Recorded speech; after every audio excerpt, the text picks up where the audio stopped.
Hello everyone, welcome to our online classes.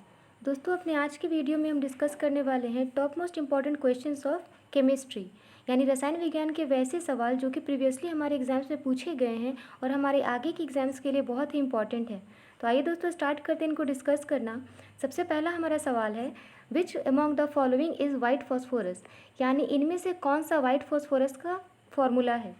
दोस्तों, आपसे यहाँ पे वाइट फॉस्फोरस का फॉर्मूला पूछा गया है और ऑप्शंस आपको दिए गए हैं P1, P5, P4 या P6।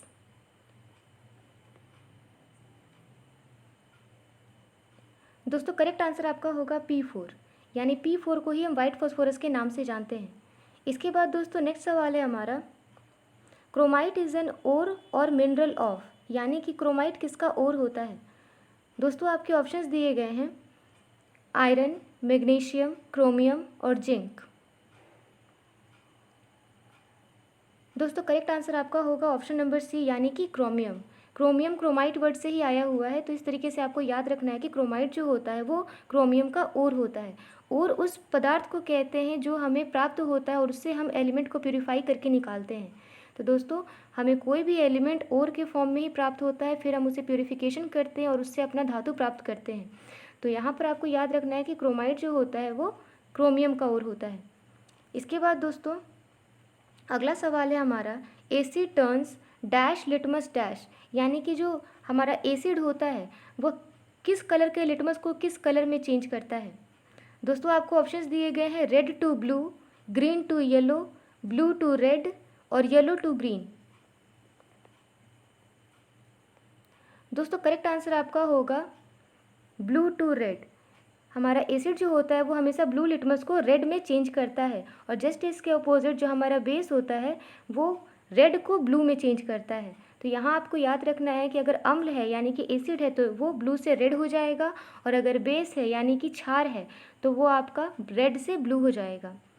इसके बाद दोस्तों नेक्स्ट क्वेश्चन है हमारा, automobile exhaust leads to a poisonous, यानी कि जो हमारे व्हीकल्स होते हैं, जो हमारी गाड़ियाँ होती हैं, उनमें से जो धुआं निकलता है उसमें कौन सा गैस मौजूद होता है।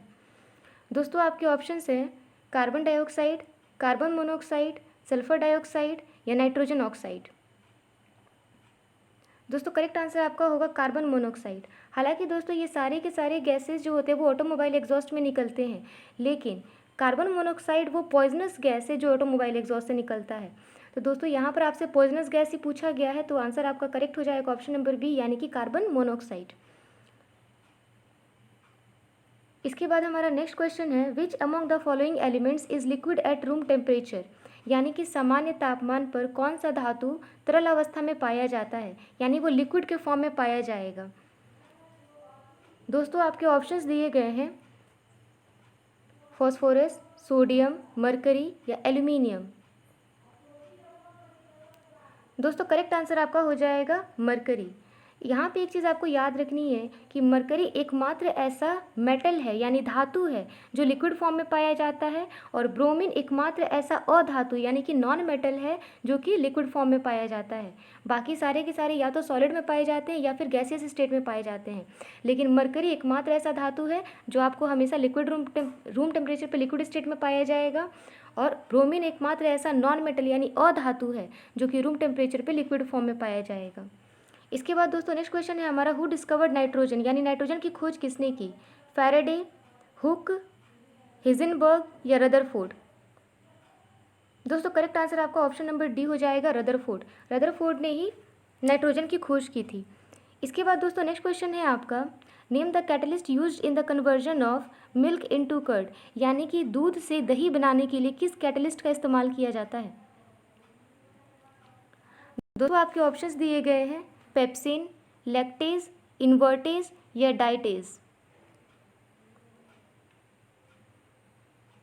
दोस्तों, करेक्ट आंसर आपका हो जाएगा लैक्टेज। वैसे भी दोस्तों कहीं पे भी अगर आपको मिल्क जैसा वर्ड दिखता है तो वहाँ पे लैक्टो वर्ड को ढूंढिए। मिल्क हमेशा लैक्टो वर्ड को ही रिलेट करता है। मिल्क से कर्ड बनाने के लिए हम लैक्टेज नाम के कैटलिस्ट का इस्तेमाल करते हैं, और ये लैक्टोबैसिलस बैक्टीरिया के द्वारा हमें प्राप्त होता है। इसके बाद दोस्तों नेक्स्ट क्वेश्चन है हमारा, what is use to prevent freezing of fuel in spacecraft, यानी कि जो स्पेस क्राफ्ट होते हैं उनमें फ्यूल ना जमे इसके लिए किस चीज़ का इस्तेमाल किया जाता है। दोस्तों आपके ऑप्शंस दिए गए हैं बेंजीन, ग्लाइकोल, ईस्टर या एसिटिलीन। दोस्तों करेक्ट आंसर आपका ऑप्शन नंबर बी हो जाएगा, यानी कि ग्लाइकोल। स्पेसक्राफ्ट में उसके ईंधन ना जमे, इसके लिए उसमें ग्लाइकोल को मिक्स किया जाता है।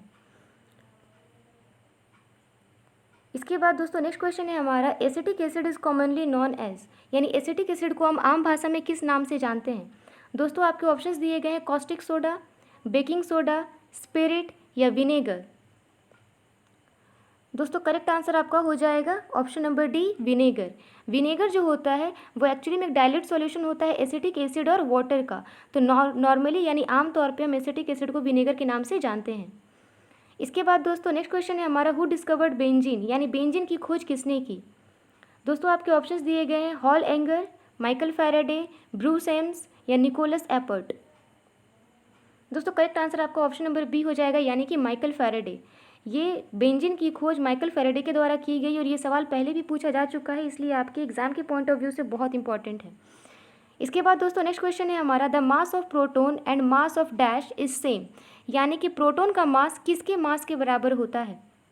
दोस्तों आपके ऑप्शन है इलेक्ट्रॉन, न्यूट्रॉन, आइसोप्रोन या आइसोबार। दोस्तों करेक्ट आंसर आपका ऑप्शन नंबर बी, यानी कि न्यूट्रॉन हो जाएगा। एग्जैक्ट सिमिलर नहीं होता है, लेकिन लगभग न्यूट्रॉन के मास के बराबर ही प्रोटॉन का मास होता है। तो यहाँ पर अगर आपको ऑप्शंस में से सिलेक्ट करना हो तो आप न्यूट्रॉन को चूज़ करेंगे। अगर चार्ज पूछा जाए तो हमेशा याद रखिएगा इलेक्ट्रॉन और प्रोटॉन का चार्ज सेम होता है, साइन अपोजिट होता है। एक पे प्लस का चार्ज होता है, एक पे माइनस का चार्ज होता है और वैल्यू 1.6 × 10⁻⁻19 कूलम्ब होता है। लेकिन मास की अगर बात की जाए तो मास प्रोटॉन और न्यूट्रॉन का सिमिलर होता है। इसके बाद दोस्तों आगे बढ़ते हैं। अगला सवाल है हमारा, what is the full form of PVC. PVC का फुल फॉर्म दोस्तों आपसे पूछा गया है और यहाँ पे आपको ऑप्शंस दिए गए हैं phosphonyl vinyl carbonate, polyvinyl chloride, polyvinyl carbonate, polyvinyl carbonate. दोस्तों करेक्ट आंसर आपका हो जाएगा ऑप्शन नंबर बी, यानी कि पॉलीविनाइल क्लोराइड। पीवीसी का फुल फॉर्म पॉलीविनाइल क्लोराइड होगा। इसके बाद दोस्तों नेक्स्ट क्वेश्चन है हमारा, which atmospheric layer contains ozone layer, यानी कि वायुमंडल के किस परत में ओजोन लेयर पाया जाता है। दोस्तों आपके ऑप्शंस दिए गए हैं ट्रोपोस्फेयर, स्ट्रेटोस्फेयर, आइनोस्फेयर या मेसोस्फेयर। दोस्तों करेक्ट आंसर आपका हो जाएगा स्ट्रेटोस्फेयर, यानी कि ऑप्शन नंबर बी। स्ट्रेटोस्फेयर जो होता है उसके अपर लेयर में ही ओजोन लेयर पाया जाता है।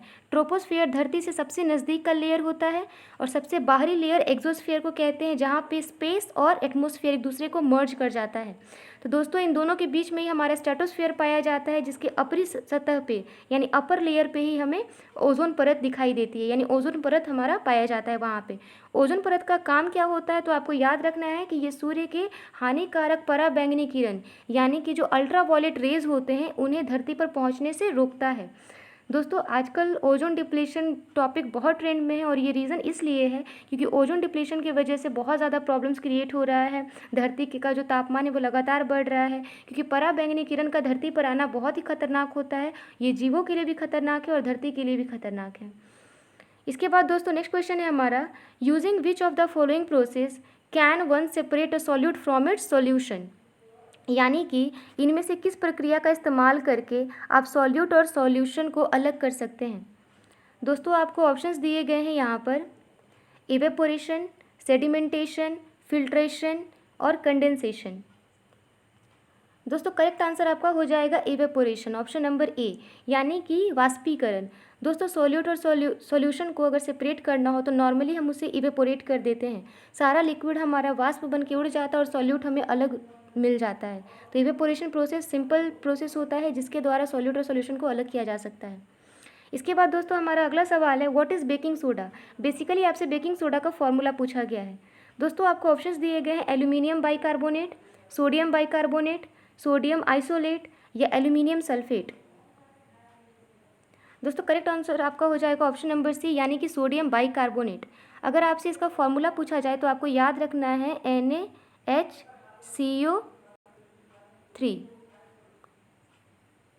दोस्तों NaHCO3 सोडियम बाइकार्बोनेट का फॉर्मूला होता है और इसे हम बेकिंग सोडा के नाम से जानते हैं। अगर आपसे वॉशिंग सोडा का फॉर्मूला पूछा जाए तो आपको याद रखना है Na2CO3। तो दोस्तों ये दोनों अलग अलग हैं, इनका फॉर्मूला बहुत बार एग्जाम में पूछा जाता है, तो आप इसको याद रखिएगा। तो दोस्तों अपने इस वीडियो में हमने केमिस्ट्री के कुछ सवालों को डिस्कस किया। इसके बाद हम अपने नेक्स्ट वीडियो में आपके लिए और भी सवाल लेकर के आएंगे। तब तक हमारे चैनल के साथ जुड़े रहिए, इसे सब्सक्राइब करिए, वीडियो को लाइक करिए और इसे ज़्यादा से ज़्यादा शेयर करिए। Thank you.